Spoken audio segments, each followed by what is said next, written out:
Hey there, I'm Roben-Marie Smith, and welcome to the Makers Tack You Member Spotlight Series. Before we get started with the interview, I'll be interviewing Yolanda Ray. I wanted to begin this video letting you know that I messed up. When I set the recording, I set it to only record Yolanda. So she is the only one that you will see on the video, unfortunately. You'll hear me, but you won't see me. So I wanted to let you know before we got started, because it's going to be a little awkward, but you know what? Even people like me who love technology and embrace it and use it regularly and teach it, we mess up too. All right, on with the interview. Hi there, and welcome to the Makers Tack You Member Spotlight Series. In this episode, I have mixed media artist Yolanda Ray with us. And she lives in southern New Hampshire. Never been to New Hampshire, hope to one day. And she enjoys painting and container gardening and journaling. And so I just want to welcome you, Yolanda. It's great to have you here with us. Thank you. Good to be here. Yeah, so tell us a little bit about yourself. I know as I mentioned, you live in New Hampshire. Were you born and raised there? Actually, I was born in Boston, Massachusetts, but I did spend most of my life growing up and living in southern New Hampshire. Nice. Actually, my family has been recently talking about wanting to do a trip there and rent a house on a lake, a big house where we can all just, enjoy boating activities and all. And that was one of the places that came up was like, let's go to New Hampshire. So I've never been up that far. It's really beautiful. I think you'd enjoy it.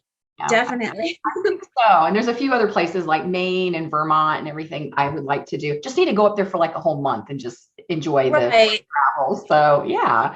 Well, Yolanda, tell us a little bit about how you got started as a creative. I know your dad was an artist. I don't know what kind of artist, but just tell us about that because you obviously grew up in an environment where you were around creativity. Yeah, my dad was an artist, and he painted oil paintings mostly, and he did lots of other artwork. But I learned a lot from him when I was younger and growing up, and being around his artwork and his just the way that he would make his artwork. Mm-hmm. I just loved watching it, just being there. Mm-hmm. But you don't use oils though; you use acrylics, correct? I do use acrylics, but I'm learning oils right now. Oh, wow. Okay. I don't think I'd ever be to that level, but yeah, I do enjoy it. Yeah, they're quite different. I did one demo class where I got to play with them, and they were not as intimidating as I thought, but to kind of like buy all the things and do it more full time, I was like, oh, I don't know, because it takes so long to dry, but it was so beautiful. And I loved the flexibility of being able to layer and not have things dry so fast. So I did enjoy it. Yeah. So describe your style. Describe how your personality is reflected in your art that you create. I like to add lots of color and lots of layers, and I love texture. So I put that into almost all of my artworks. And I don't know how it kind of reflects my personality, except everyone has like different layers to themselves. So maybe that's how. And there's like a softness, but there's a little bit of an edginess too. So that I try to put that in all of my paintings and express that in all of my paintings. So for texture, what is it you use specifically? Is it paper? Is it modeling paste? I mean, what is it that you use to kind of build up those layers?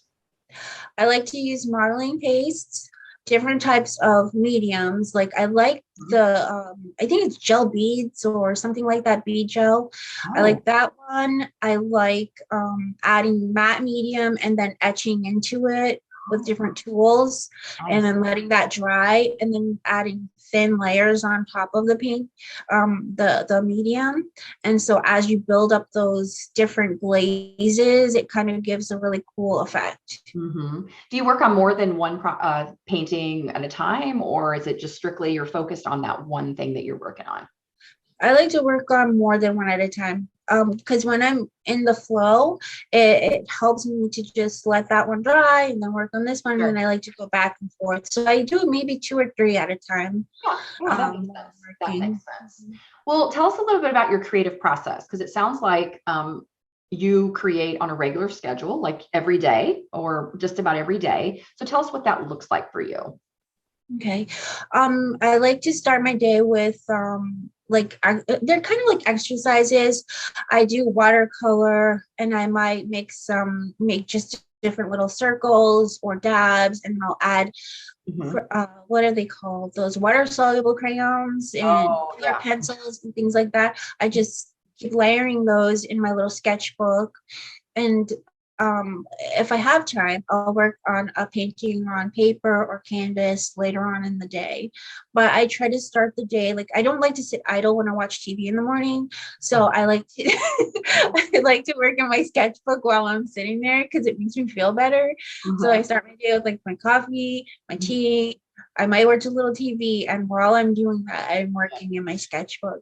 Yeah, I think I hear you. I'm often either on the laptop or doing something creative. And I think part of it is my mind saying you're wasting time watching television or listening. So be doing something productive during that time. And I have to remind myself that you don't have to do that. You can actually sit and enjoy a movie without having to do any work. But I hear you because I do the very same thing. Like during football season, Yeah. I'm listening, watching, but I'm always working on something. So Yeah, I can't do it. I've tried. I very rarely I'm just like, oh, I'm just gonna relax and watch this. sure. I'm Yeah. doing something. I'm folding laundry. Like Yeah. I've got it. It's an issue. It's a Absolutely. Oh, absolutely. It's like, or I'll be thinking, oh, that I could do while I'm watching TV. Okay, let's save that. Like you said, folding laundry. I'm not going to yeah. waste time not doing something while I'm folding laundry or listening to a podcast or something. So if you were going to tell our viewers and our listeners a tip, like it sounds like what you just said is a great tip, but is there something specific that you would say if you're kind of having trouble getting started, focus on this or do this? Like, do you do any writing or anything? What would be your like number one tip for them? Hmm. That's a good question. I would probably do I like the what I do in the morning, just those little dabs of watercolor, Yep. do swatching things out, Mhm. draw your favorite marks. Because sometimes we're challenged, like in art, do something different. But it's like when you're not feeling up to it, just do something you like. No, That that's makes it great. I mean, that's so obvious, right? That's a great point. Now, more do you sense to me. reference those sketchbooks later when you're just trying to think of, hey, colors I want to use or color patterns? I do that. So is it something that you actually reference back later and kind of look at and go, Definitely. oh, that inspires me to do whatever my next project is? Or, yeah. Yeah, definitely looking back over my sketchbooks or my art journals, I get color schemes that are like, I might see maybe how I drew something. I'll try to use it as a reference. So yeah, definitely go back to them from time to time. Yeah, I think those are great because then you do forget things. I think we tend to go, it should all be right there at the front of our brain to go, yeah, just put it out, but then you forget, or Yeah. something that inspired you then, and you really don't always know why. And you come back to it and you're like, oh, okay, Mhm. yeah, I see that. Well, Yolanda, did you go to school for art or what? I mean, other than watching your father paint and that kind of interest there, and obviously you have it in your genes, was there anything, or you just said, I just want to do this? Like, I'm just going to start painting. What was the jumping off point for you?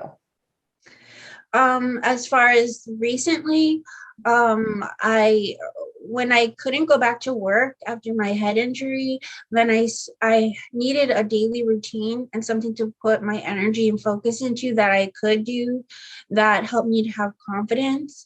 So I started making things every day from home. In my art journals and on loose papers and things like that, canvases. I would do that, and I took workshops from time to time to help me learn the acrylics and work with them. Yeah. Mhm. How is your approach different then? Do you sense that there's a way that you look towards art and creating that's a little bit different maybe than others because of that? Um, I don't think so. I think it just really gives me a focus. I think sometimes people go into it from a different angle, like as a relief from their work, Mhm. but it is my work. So I have that different perspective. Yeah, that makes sense. That makes sense. And you talk a lot about the layering process and how it's, I guess, having it be authentic and you, and how you put that together, and that journey of discovering what that is. How do you go about doing that? Like, is it just constantly each time you just kind of learn more? Like, you don't want things to look like everyone else's, and you want to find what that style is for you. How has that journey been for you? I think it's going well. I think at first when I was starting out, I was kind of copying what other people were doing because I was learning.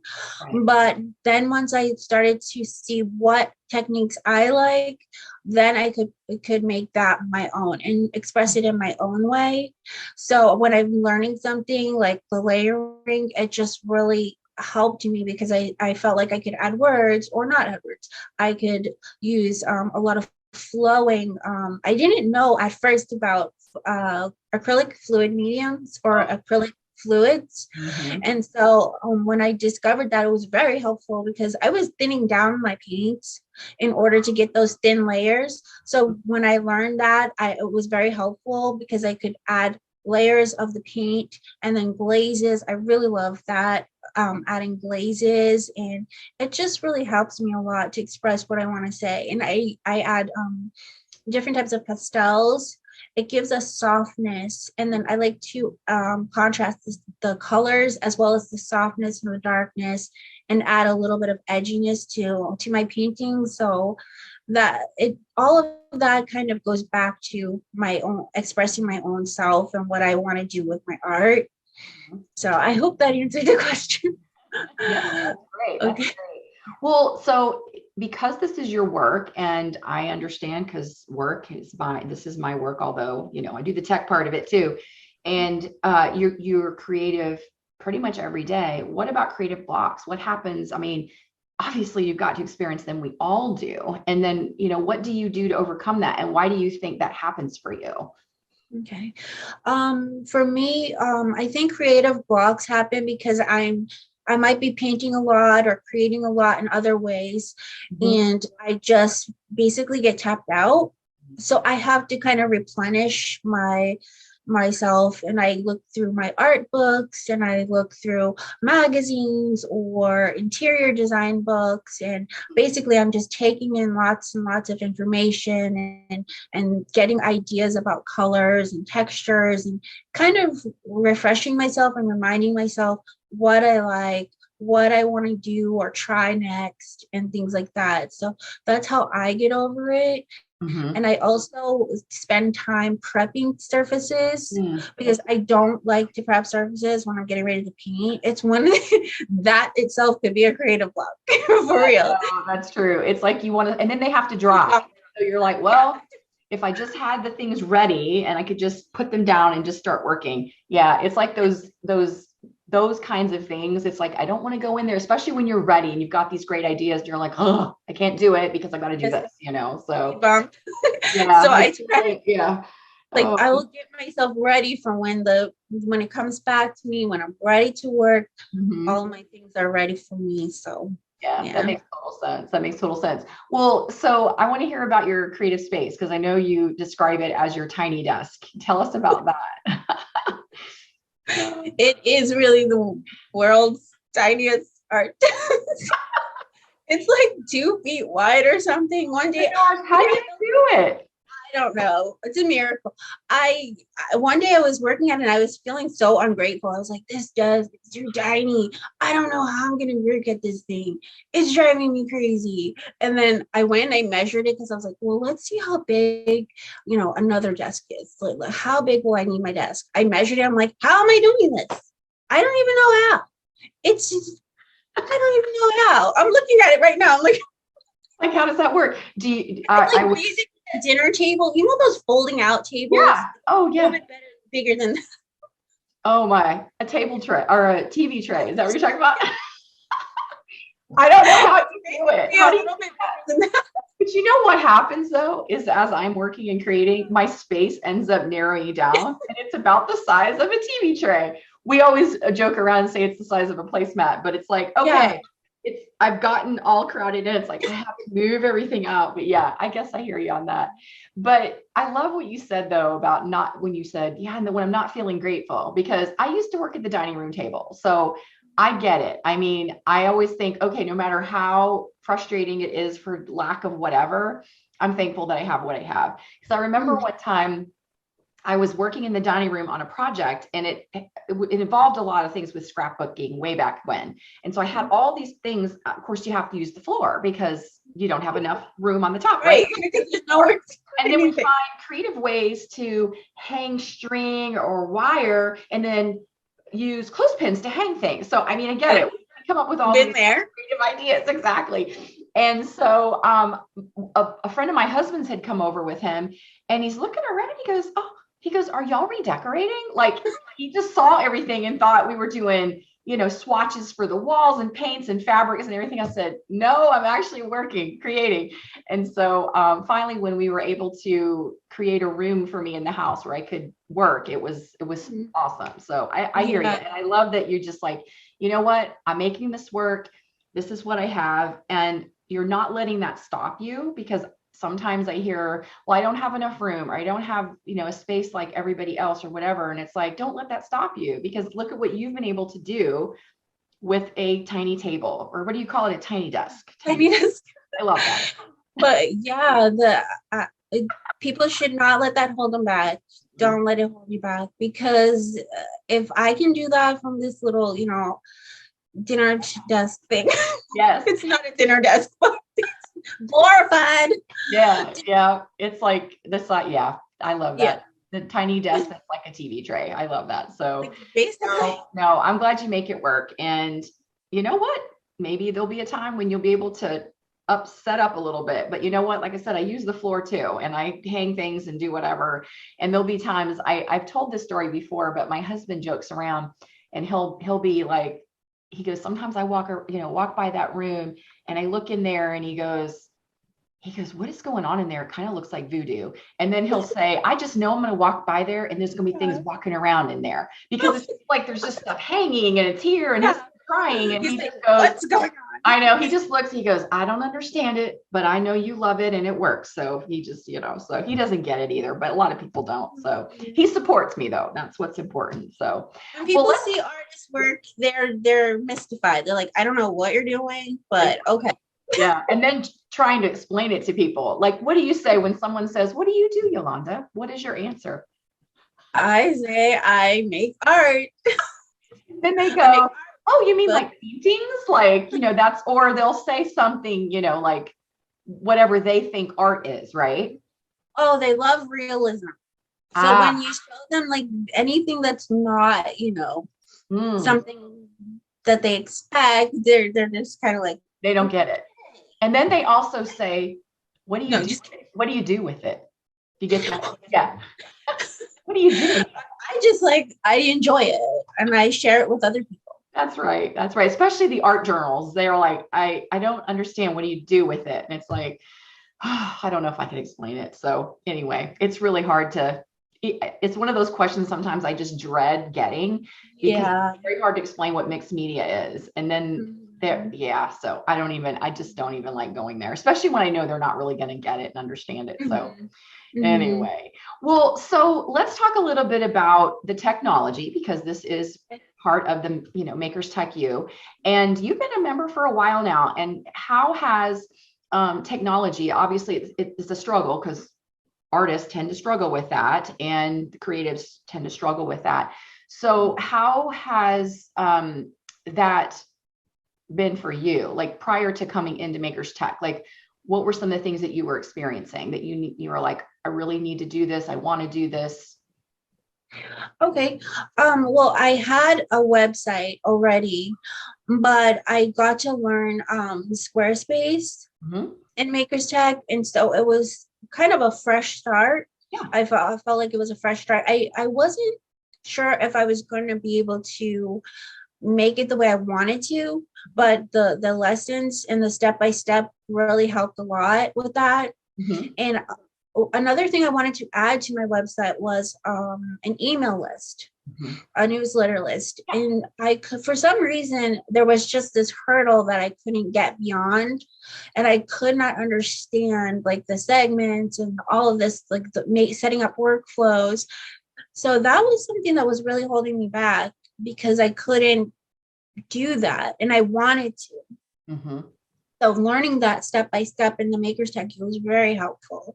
And also there were a few other things that I learned, like making the digital products out of my art that I didn't even know that was in part of it, Maker's Tech. So that was really exciting for me.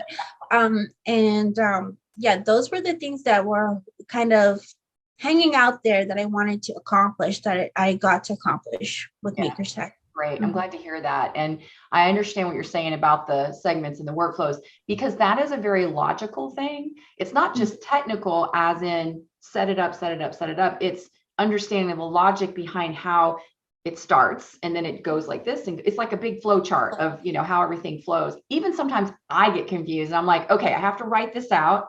And then I have to walk through it in my brain and go, okay, this step, okay, then they go, and it is, and it's overwhelming. And just to be able to figure out, well, where do I find all the information?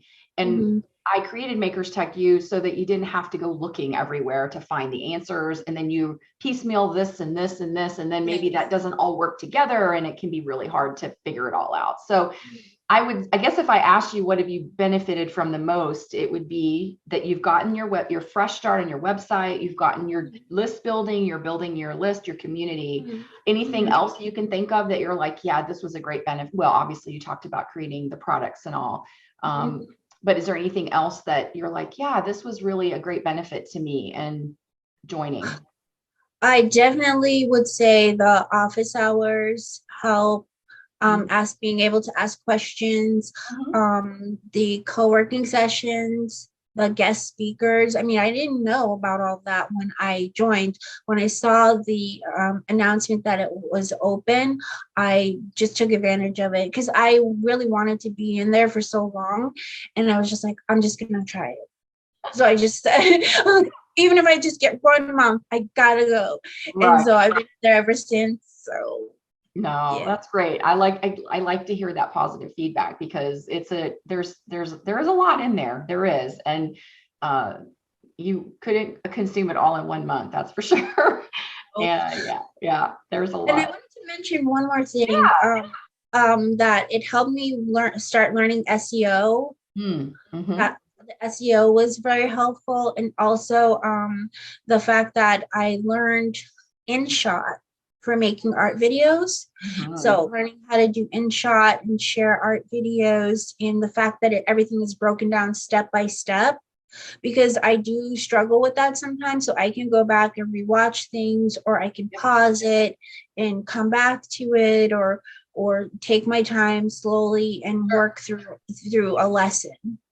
That's great to hear. And for those of you that are listening and watching, InShot is an app that allows you to do it. It's my go-to. I use it for all unless I'm doing bigger, more longer videos where I'm putting them into an application and I really need to do a lot. The quickie ones and the ones I'm doing, InShot's the one to do. And it's just got every tool you can possibly imagine, and it's really easy to use. So that's what Yolanda was mentioning, but I love that app. So it's one of my go-tos for video editing. But so you mentioned the digital part of this, and I wanted to ask you, what are some of the goals that you have, say, over the next 6 months or so? And I believe one of them is to create digital products from your work. So talk to us about that. Okay, I had been wanting to make the digital products for my work, but I really didn't know where to start. So when I went through that module, it was very helpful. So I learned how to do it, and how to make the PDF, and how to make the small PDF, and just all the little parts that go together to create it. And I was really happy. So far, I think I need maybe about 6 of them so far, and I'm looking forward to learning more about it and making more. So are you doing digital papers, or what is it that you're creating? Oh, okay. Yes. See, I know. Oh, I love that look. Yeah, I love doing the digital papers. In fact, I worked on some this week actually, where I scan everything in, and then if I don't use it right away, at least it's scanned in, and then I can start working. In fact, the 100-day project at the time of this recording is getting ready to start. And so, that's 100 days of art pieces that I'll be scanning. and hopefully from that layer and tweak and come up with some really cool papers. So I love that. It's amazing. It's amazing. Yeah. I mean, just what you can come up with. And I mean, years ago, I actually did lines of cards and stickers and papers and just everything. And it's just, and I love that I'm actually using my own art, you know, using my own things, and then being able to manipulate them and pull things out and change them that would be really impossible to do by hand because of the layering and all that. So yeah, so much fun. So I'm anxious and excited to see what you end up coming up with. So I can tell you're excited about it. Oh, definitely, definitely. I didn't realize that I had, sometimes I feel like I don't have much to offer for my art because I make one painting and it's an original, right? And I love it. But when I do the digital, when I add that digital layer or aspect of my work, I can create so much more, like you said, that I couldn't do physically.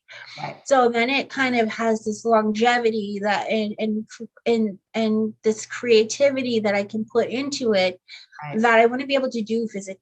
And I just like that because it's one or more pieces I can work on for quite a while. And it's just exciting to learn and to put into practice. Yeah, and having the papers is great. You can use them, but then printing them out and using them in future projects. I love doing that. Journal pages or paintings. It's wonderful because it's like you have the peaks and the elements of those past paintings are now being brought into something new. And I don't know, it's hard to explain how cool that is when you're like, just even if it's doodles and drawings, which I've been working on lately, and being able to pull those in and change them after I scan them and then bring them back in and layer them in. It's just like, oh, I just love it. It's hard to explain, but I get so excited about that too. I get it. Yeah, I get it. Yeah. And it's just, wow. And I could spend hours just layering and tweaking and using the brushes to erase things, to reveal things. And in Photoshop, I'm talking about, it's so much fun. So yes, so that training is all inside Makers Tech U. So I'm glad that you enjoyed that and really found that to be a benefit to you, because it's just great to be able to leverage your work in that way. So Yolanda, as we wrap up, I wanted to talk a little bit more, or have you share a little bit more about your what you do that's not related to art. I know you container garden, and it's interesting because we have another member, actually, I think more than one, that does container gardening. So there must be something about that, maybe with the creative mind, because we've got several others that do. So is that something you just started doing, or have you been doing that for years? Well, I just started last year. It was the first time that I made a small garden outside, and I knew I wanted to put it kind of around our entryway. So I started out with like maybe one or two plants, and it grew from there because I really liked it. Because I started thinking, I can kind of design this kind of like a garden, but it's in containers. So it was really fun. I had herbs, I had flowers and wildflowers, and it was just really exciting as they started to bloom, going from seedling or a tiny nursery plant to full bloom. And it was fun because I didn't understand the color aspect and the artistic aspect of it that I was going to like, because I was like making basically like a type of color story with the plants, like the oranges with the blues and going into the greens and the pinks and the reds and the white little chamomile flowers. And it was just really fun to learn and just see how I didn't know that gardening and landscaping and things like that was so creative, just like if you're painting something or whatever, it's another way of being creative. And I really enjoyed it. It was hard work, but I liked it. At one point, I was like, how did I get all these plants? Now, are you using pots or crates or pots? I use pots. And I use some things like little pots and taller ones. So I kind of mixed it up, the height and the layers and the like the textures of the plants, because I had celosia.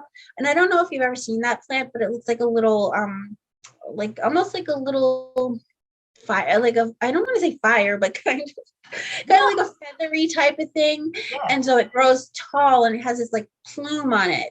And it was just so cool. And having the tall wildflowers, so the different leaves and everything, and the way it looked together, it was just really fun to create it and then keep it and maintain it throughout the summer into the autumn. And it was really great.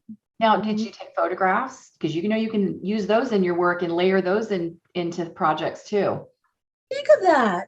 Mhm. Oh, yes, I do. I Yeah. have tons of Yeah. flower pictures. I, Yeah. I Get do that in that. there, just like a faint hint of maybe the color or the flowers. Oh yeah, yeah. Well, yeah, because I had like almost neon pink impatiens and petunias. And sometimes people might see my flower paintings and be like, well, that's very unlifelike. I'm like, well, you've never seen my flowers. They were all fluoro. Oh wow, Orange, the the blue, fluorescent container garden. yeah, the pinks, the violets, they were just beaming. That's awesome. It sounds like you have a green thumb because I know I couldn't. I can barely keep a couple things I've got on my porch alive. My husband always goes, "Have you watered your plant?" No, I haven't. He's like, "I'll take care of it." I can't. Oh. I'm just not. And you know, it's really hard in Florida to grow a lot of things because it's so hot here and some things will grow and some things won't, and forget the herbs. I've tried those a bazillion times and I always end up getting bugs and other things or the root rots and everything. I'm just like, I give up. I give up. So Yeah. I just admire everyone else who can do it. So it's like, I'd love to, but, and then have you ever thought about taking the flowers and even the leaves of things and actually doing anything with those? Because we've got, you know, some artists who, and I buy mine from the store and bring it Oh, home and then create like eco prints and use them in things, I've but I never don't know if tried you, that. because then it's your own stuff, you know, the Mhm, petals and, you know, being mhm. able to use those and make different types of papers and stuff. Anyway, that might be something that you might Sounds be, interesting. yeah, because it's your own, from your own garden, so it kind of makes it cool. So, but so is there anything else that you would like to share with everyone? And maybe just, is there anything kind of big and adventurous that you have coming up that you want to share? Hmm. I don't think so. I have some projects that I'm working on, but I'm not ready to reveal it yet. Okay, all right. Now, do you have a shop where you do you sell periodically or do you sell regularly things that you've got in there, or are you Um, working? I sell regular on a regular basis. It just stays in my shop. Okay. Hmm. Well, we'll Yeah. link to everything. We'll have all your social links, so we'll link to those in the post. For those of that, you know, who are tuning in, you can go to the blog post and you'll be able to link over to Yolanda's. Now, just quick, we're getting ready to start the 100-day project. Are you participating this year? I No don't think pressure. I'm so. just asking. I'm just curious. I'm actually working on a small art challenge, but I was gonna roll it into the 100-day challenge, but I'm like 100 days. I Oh know, my. I know. It is a lot to commit to. And this will be my 6th year. And Yeah. last year was not the best year. I should have never committed to it, but I'm excited about this year. So, but it'll be we'll all be interested in following and seeing what project you're working on and kind of see how you're progressing on that. Is it Yeah. stuff or is it Nope. themed? Tiny. Okay. All right. All Mhm. right. Well, that's cool. Well, Yolanda, thank you so much for your time and for sharing about you and about your art and things that you enjoy and love about creating. And we sure appreciate you being here. And thanks to those of you that are listening and watching. We appreciate you tuning in. So thank you so much. We appreciate it. Thank Bye, you. everyone. Bye.